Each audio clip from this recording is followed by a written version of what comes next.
जय हिंद। वेलकम आपका हमारे online platform learning with aspirants पे। तो जैसा कि हमने पिछली क्लास में आपसे वादा किया था कि हम स्टार्ट करने जा रहे हैं राजस्थान का इतिहास, आने वाली राजस्थान की सभी एग्जाम के संदर्भ में। और देखिए, कुछ पढ़ाने से पहले मैं एक बात क्लियर कर देते हैं कि देखिए, जो एक घंटे में आप एक टॉपिक को क्लियर करके पढ़ लेते हो या फिर 12 घंटे की मैराथन क्लास में पूरी राजस्थान की हिस्ट्री को पढ़ लेते हो और फिर समझ लेते हो कि हो गई एग्जाम, तो एग्जाम कोई हलवा नहीं है कि ऐसे क्लियर हो जाती है। वो डीप क्वेश्चन आते हैं तो एक घंटे का एक टॉपिक नहीं होता, कुछ टॉपिक छोटे होते हैं लेकिन कुछ टॉपिक बहुत डीप होते हैं और एग्जामिनर क्वेश्चन भी बहुत डीप तरीके से पूछता है। तो क्लासेस थोड़ी लंबी चलेंगी और लेकिन चलेंगी प्रॉपर तरीके से, सीक्वेंस तरीके से। और दूसरी चीज, एकदम डीपली। डीपली का मतलब चाहे छोटी एग्जाम हो चाहे बड़ी एग्जाम, अगर सवाल आता है तो आप आसानी से कर दोगे उसके हिसाब से। तो सबसे पहले हम राजस्थान का इतिहास, राजस्थान कला संस्कृति और उसके बाद में राजस्थान ज्योग्राफी। और राजस्थान ज्योग्राफी और इतिहास और कला संस्कृति के कुछ ऐसे सवाल होंगे कि वर्तमान में वो चीज कहाँ स्थित थी, कहाँ स्थित है और पहले कहाँ स्थित थी उन जिलों को लेकर। तो उसको साथ हम मतलब नई ज्योग्राफी को साथ लेकर पढ़ेंगे आज से ही, आज की क्लास से ही। तो आज हमारी पहली क्लास स्टार्ट करने जा रहे हैं राजस्थान का इतिहास की पहली क्लास, जैसे कि हमने कल पिछली क्लास आपने देखी नहीं होगी। और एक बात और, देखिए, आप कोई भी क्लास अगर बीच में से आके देखते हो तो कुछ भी समझ में नहीं आने वाला। कोई भी सब्जेक्ट, कोई भी क्लास आप शुरू से देखा कीजिए, शुरू से पढ़ोगे जब भी समझ में आएगी। बीच में से उठ के आने से ऐसे समझ में नहीं आता कोई भी, ना टॉपिक ना कोई क्लास, कुछ भी नहीं। तो पहली क्लास प्लेलिस्ट में आपको मिल जाएगी, वहां जाके आप समझ लीजिए। हमने पहली क्लास में बताया था कि किस तरह हम टॉपिक पढ़ाएंगे, एक एक टॉपिक का नाम लिखा के हमने क्लियर किया था कि किस तरह हम टॉपिक पढ़ाएंगे। तो उसी के अकॉर्डिंग हम पूरी राजस्थान हिस्ट्री पढ़ेंगे। तो राजस्थान के इतिहास की बात करते हैं। राजस्थान के इतिहास की पहला स्रोत, पहले पहली क्लास पढ़ने से पहले कुछ राजस्थान के इतिहास के बारे में कहते हैं कि राजस्थान को प्रकृति ने कुछ नहीं दिया। ऐसा लोग कहते हैं कि राजस्थान को प्रकृति ने कुछ नहीं दिया, दिया है तो बस रेत के धोरे, रेगिस्तान का मरुस्थल, पानी के लिए कुछ खारी नदियां और खाने के लिए मुट्ठी भर बाजरा। लेकिन साथ में प्रकृति ने इतना तो नहीं दिया, लेकिन राजस्थान के जो लोग हैं, कहते हैं कि यहाँ के जो लोग हैं उन्होंने जितना प्रकृति से मिला है उसे में अपने जीवन को खुशहाल बना लिया। और सबसे बड़ी बात राजस्थान के इतिहास के बारे में यह कहा जाता है कि राजस्थान का इतिहास वीरों का इतिहास रहा है। यहाँ की मट्टी में, हर मट्टी, यहाँ की मट्टी में एक गवाही दी जाती है इस बात की कि यहाँ के जो वीर है उन्होंने सिर कटा दिया लेकिन वो अंतिम समय तक युद्ध लड़ते रहे। राजस्थान के इतिहास में जब हम पढ़ेंगे कि ऐसे ऐसे वीर योद्धा थे जो सिर कटने के बाद भी लड़ते रहे थे। कई मुस्लिम आक्रांताओं ने यहां तक कहा था कि मैं मुट्ठी भर बाजरे के लिए अपने हिंदुस्तान की बादशाह खो देता। ये राजस्थान के इतिहास में वीरों की बात है, उनके लिए बहुत बड़ी बात है, गर्व की बात होती है। राजस्थान की मिट्टी इस बात की गवाही देती है कि यहाँ का इतिहास किस प्रकार का गौरवपूर्ण इतिहास रहा है। राजस्थान के इतिहास में जितनी आप बात करोगे कि जितना वीरों का योगदान है, उतनी यहाँ की रानियों का भी बहुत बड़ा योगदान है। उन्होंने मतलब, आप जब इतिहास में हम पढ़ेंगे आगे, जब कला संस्कृति के बारे में पढ़ेंगे तो कितना जोहर किया था, कितना केसरिया किया था यहाँ के वीरों ने, ये सब चीजें हम आगे आने वाले हमारे इतिहास के बारे में पढ़ेंगे। जब हम ये सब बातें करते हैं कि राजस्थान के इतिहास की, तो लोग कहते हैं कि इसका क्या प्रमाण है, इसका क्या साक्ष्य है कि ऐसा है, ऐसा हुआ था, इसका क्या साक्ष्य है। तो उसी टॉपिक के, उसी सवालों के जवाब देने के लिए कि जो इन चीजों के साक्ष्य मिलते हैं, उसी के आधार पर आज का हमारा पहला टॉपिक है राजस्थान के इतिहास के प्रमुख स्रोत। जैसा कि हमने पिछली क्लास में भी आपको बताया था कि हम सीक्वेंस के अकॉर्डिंग पढ़ेंगे। तो हमारा पहला क्या रहेगा, राजस्थान के इतिहास के प्रमुख स्रोत। राजस्थान के इतिहास के प्रमुख स्रोत। तो आप एक तो साथ में नोट्स भी तैयार कर लीजिए यहाँ से। अगर आपको नोट्स तैयार करने हो तो यहाँ से तैयार कर लीजिए आराम से, क्योंकि आपको पता है एक बार पढ़ा हुआ याद रहता है लेकिन लिखा हुआ ज्यादा याद रहता है। एक बार आप खुद की भाषा में लिख लोगे तो उसके अकॉर्डिंग। तो इतिहास के प्रमुख स्रोत, अब देखिए, हम कोई भी चीज पढ़ते हैं, ये चीज थी, ये चीज नहीं थी, तो इसकी जानकारी हमें किस किस तरीके से मिलती है। हमारे इतिहास के बारे में जानकारी हम जो बात करेंगे ये हमें किस किस तरीके से मिलती है। तो इसके लिए हमें कुछ चीजें जिनके बारे में हमें पता चलता है, तो उसके लिए उसको हम 4 पार्ट में डिवाइड करके पढ़ते हैं। पहले अभिलेख, पहले अभिलेख। अभिलेखों से हमें कौन कौन से अभिलेखों से हमें कौन कौन सी जानकारी मिलती है। उसके बाद में सेकंड पॉइंट में हम देखेंगे सिक्के। सिक्कों से क्यों? क्योंकि कई राजा महाराजाओं ने, अधिकतर आप इतिहास पढ़ोगे तो देखोगे सिक्कों पे उस शासनकाल का राजा का, जिन्होंने ये सिक्के जारी किए थे, उन राजा का नाम और उनका राज के चिन्ह और उनकी सन, ये चीज अंकित रहती है। उसके बाद में राजस्थान की प्रमुख सभ्यताएं, सभ्यताओं से हमें जानकारी मिलती है राजस्थान के इतिहास की। और उसके बाद में लास्ट में हम देखेंगे राजस्थान के इतिहासकार, किन किन इतिहासकारों द्वारा कौन कौन से राजस्थान के प्रमुख ग्रंथ लिखे गए हैं। अब अभिलेखों में सबसे पहला पॉइंट जिनकी हम बात करेंगे वो रहेंगे हमारे शिलालेख। ठीक है, शिलालेख का मतलब क्या होता है? शिलालेख का अर्थ होता है किसी पत्थर की शिला पर लिखे गए लेख। शिलालेख के बाद में प्रशस्ति। प्रशस्ति का अर्थ क्या होता है? प्रशस्ति का मतलब होता है किसी की प्रशंसा में लिखा गया लेख। प्रशस्ति, किसी की प्रशंसा में लिखे गए लेख। उसके बाद में स्तंभ लेख, किसी भी स्तंभ पे हमें प्राप्त होने वाले लिखे गए लेख। और उसके बाद में हम पढ़ेंगे इस सीक्वेंस के अकॉर्डिंग, और उसके बाद में हम पढ़ेंगे मुद्राभिलेख।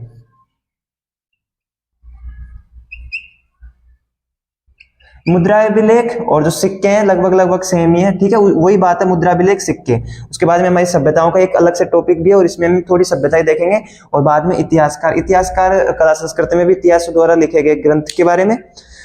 और राजस्थान के इतिहास में जो प्रमुख इतिहासकार है उनकी यहाँ हम छोटी सी बात करेंगे। ये हमारा पहला टॉपिक होगा राजस्थान के इतिहास के संदर्भ में। ठीक है, तो हम शुरुआत कर रहे हैं आज अभिलेख में। पहला पॉइंट शिलालेख। कौन कौन से शिलालेख कहां से हमें प्राप्त हुए हैं? शिलालेखों में सबसे इंपॉर्टेंट बात ये ध्यान रखना, एक तो शिलालेखों की भाषा और एक लिपि। तो शिलालेखों की हम सबसे पहले बात कर रहे थे, तो इसका दो चीज ध्यान रखना, एक तो कहां से प्राप्त हुई है शिलालेख, उसके बाद में ये शिलालेख की भाषा और शिलालेख को किसने पढ़ा है, और शिलालेखों की लिपि। सबसे पहले हम बात कर रहे हैं बड़ली के शिलालेख। सबसे पहला शिलालेख बड़ली का शिलालेख। बड़ली का शिलालेख, बड़ली का शिलालेख कहां से प्राप्त हुआ है हमें? अच्छा, बड़ली का शिलालेख कहां से प्राप्त हुआ है? बड़ली का शिलालेख वैसे तो देखो, पहले तो अजमेर जिले की बात कर रहे थे। अजमेर जिले में कहां पे? अगर हम पुराने इतिहास के संदर्भ में बात करें, पुराने डिस्ट्रिक्ट में बात करें, तो अजमेर जिले में भिलोई माता के मंदिर से, भिलोई माता के मंदिर से, मंदिर की दीवार से प्राप्त, दीवार से प्राप्त, कहां से? भिलोई माता के मंदिर की दीवार से प्राप्त। और लेकिन वर्तमान में अगर हम बात करें तो देखिए, भिलोई माता वर्तमान में केकड़ी डिस्ट्रिक्ट में आ सकता है। अगर हम नए जिलों के अनुसार बात करेंगे तो एक केकड़ी डिस्ट्रिक्ट के कौन से? केकड़ी डिस्ट्रिक्ट में, क्योंकि तहसील का संदर्भ चल रहा है कि केकड़ी डिस्ट्रिक्ट में आ सकता है, क्योंकि बिनाई तहसील का है केकड़ी डिस्ट्रिक्ट में। और बड़ली का शिलालेख कब का है? सबसे इंपॉर्टेंट बात, 443 ईस्वी का, 443 ईस्वी का। राजस्थान का सबसे प्राचीन शिलालेख है, राजस्थान का सबसे प्राचीन शिलालेख कौन सा? बड़ली का शिलालेख। और भारत का कौन सा है? भारत का दूसरा सबसे प्राचीन शिलालेख, भारत का दूसरा सबसे प्राचीन शिलालेख। भारत का सबसे प्राचीन शिलालेख कौन सा है? ये आपके लिए क्वेश्चन, भारत का सबसे प्राचीन शिलालेख। भाई दूसरा तो ये है, तो सबसे प्राचीन शिलालेख कौन सा है भारत का? यह आपके लिए एक क्वेश्चन, इसका जवाब हम लास्ट में देखो। बड़ली के शिलालेख की बात कर रहे थे, बड़ली का शिलालेख। ठीक है, इसके बाद में उसमें एक दो पॉइंट और रह गए थे। देखिए, इसे खोजा किसने था? Doctor G H. ओझा। Doctor G H. ओझा, जिनको बोलते हैं गौरी शंकर हीराचंद ओझा। डॉक्टर गौरी शंकर हीराचंद ओझा, इन्होंने इसको खोजा था। और इन्होंने इसको खोजा था और साथ में फिर बाद में इसको जो जहां से प्राप्त किया था, उसके बाद में इसको कहाँ ले गए थे? अजमेर में। कहाँ है? अजमेर में राजपूताना संग्रहालय। कहाँ पे? अजमेर में राजपूताना संग्रहालय में संग्रहित कर दिया गया था इसको। और इनको खोजा भी इन्होंने ही था, डॉक्टर जीएच ओझा ने ही खोजा था इनको। और वर्तमान में कहाँ संग्रहित है? अजमेर के राजपूताना संग्रहालय में। इसकी लिपि, जो सबसे इंपॉर्टेंट बात है, इसकी लिपि कौन सी लिपि है? ब्राह्मी लिपि। केकड़ी के शिलालेख की कौन सी लिपि है? सॉरी, बड़ली के शिलालेख की कौन सी लिपि है? ब्राह्मी लिपि। और इसके बाद में जो आपका क्वेश्चन था वो कि भारत का सबसे प्राचीन शिलालेख कौन सा है? पीपरावा का शिलालेख। पीपरावा का शिलालेख भारत का सबसे प्राचीन शिलालेख है। कितना है? 487 ईसा पूर्व का। ठीक है, बड़ली का शिलालेख है वो 443 ईसा पूर्व का है और ये 487 ईसा पूर्व है। बड़ली का शिलालेख भारत का दूसरा सबसे प्राचीन शिलालेख है, राजस्थान का प्रथम प्राचीन शिलालेख है, सबसे प्राचीन शिलालेख है। और अजमेर में वर्तमान में केकड़ी में आ सकता है। और पढ़ने का श्रेय या खोजने का श्रेय डॉक्टर जीएच ओझा, गौरीशंकर हीराचंद ओझा। बड़ली के शिलालेख की लिपि ब्राह्मी लिपि। सबसे प्राचीन शिलालेख के बाद बात करते हैं हम दूसरा जो भारत का शिलालेख है, जो ईसा पूर्व 3री शताब्दी में खोजा गया था। ठीक है, उसकी बात करते हैं हम। तो दूसरा जो भारत का दूसरा शिलालेख है वो है भाब्रू का शिलालेख। कौन सा है? भाब्रू का शिलालेख। भाब्रू का शिलालेख। भाब्रू का शिलालेख और भाब्रू का शिलालेख, और इसे सम्राट अशोक का लघु शिलालेख भी बोलते हैं। सम्राट अशोक का लघु शिलालेख। सम्राट अशोक का लघु शिलालेख। सम्राट अशोक का लघु शिलालेख, भाब्रू का शिलालेख, ये कहां से प्राप्त हुआ? बीजक की पहाड़ी से। बीजक की पहाड़ी है एक छोटी सी, कहां पे? बीजक की पहाड़ी है कहां पे? ये विराटनगर में। विराटनगर में। विराटनगर पहले क्या था? पहले जयपुर में था। और वर्तमान में कहाँ है? वर्तमान में कहाँ है विराटनगर? खुद वर्तमान में आपको पता है विराटनगर बहरोड जो नया जिला बना है वहां पे आ चुका है। ये वर्तमान में विराटनगर बहरोड जो नया जिला है उसमें आ गया है। ईसा पूर्व 3री शताब्दी का शिलालेख। ईसा पूर्व 3री शताब्दी का शिलालेख है। कौन सा? जो भाब्रू का शिलालेख है। और इसमें जानकारी किसकी मिलती है?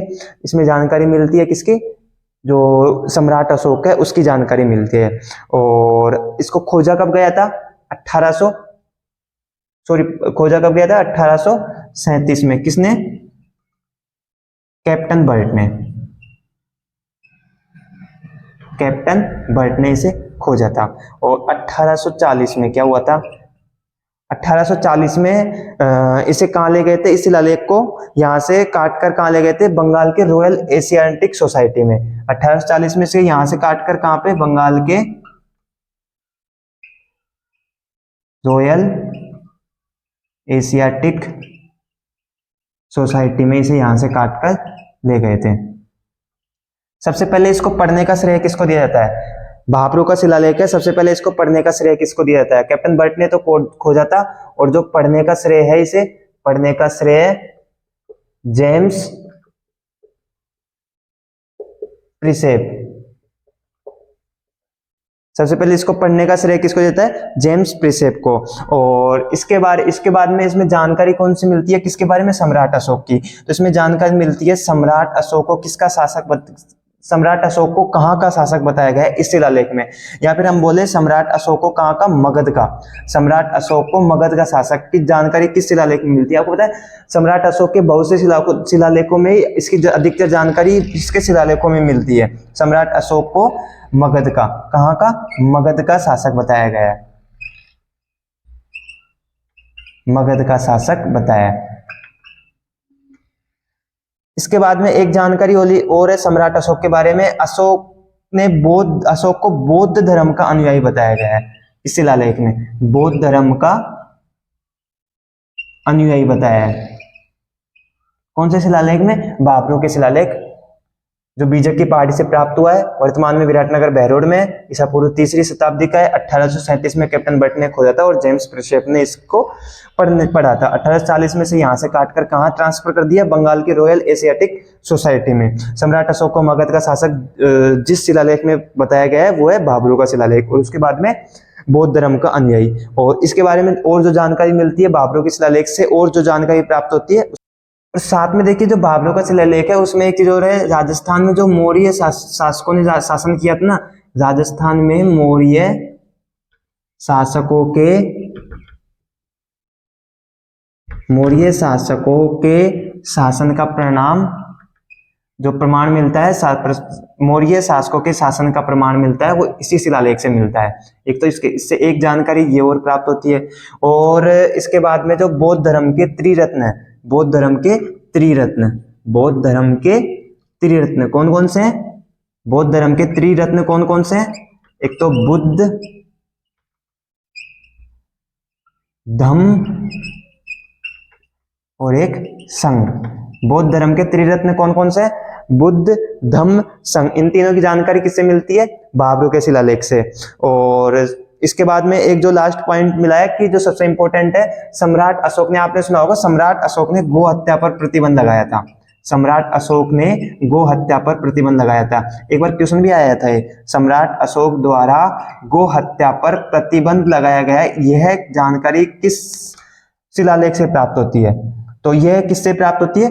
भाबरू के शिलालेख से। गो हत्या पर प्रतिबंध किसके द्वारा? सम्राट अशोक द्वारा। यह जानकारी किससे प्राप्त होती है? भाबरू के शिलालेख, बैराट का जो शिलालेख है उससे। ठीक है, तो अब हमारी नेक्स्ट क्लास में हम इसी तरह जितने भी शिलालेख है, राजस्थान के महत्वपूर्ण शिलालेख है, उन सब की चर्चा करेंगे, एक भी शिलालेख को नहीं छोड़ेंगे। ठीक है, हम मिलते हैं, इसलिए आप हमारे चैनल को सब्सक्राइब कर लीजिए और इस वीडियो को शेयर कर दीजिए, और आपको क्लासेज रेगुलर मिलती रहेगी। हम मिलते हैं हमारी नेक्स्ट क्लास में, तब तक के लिए जय हिंद।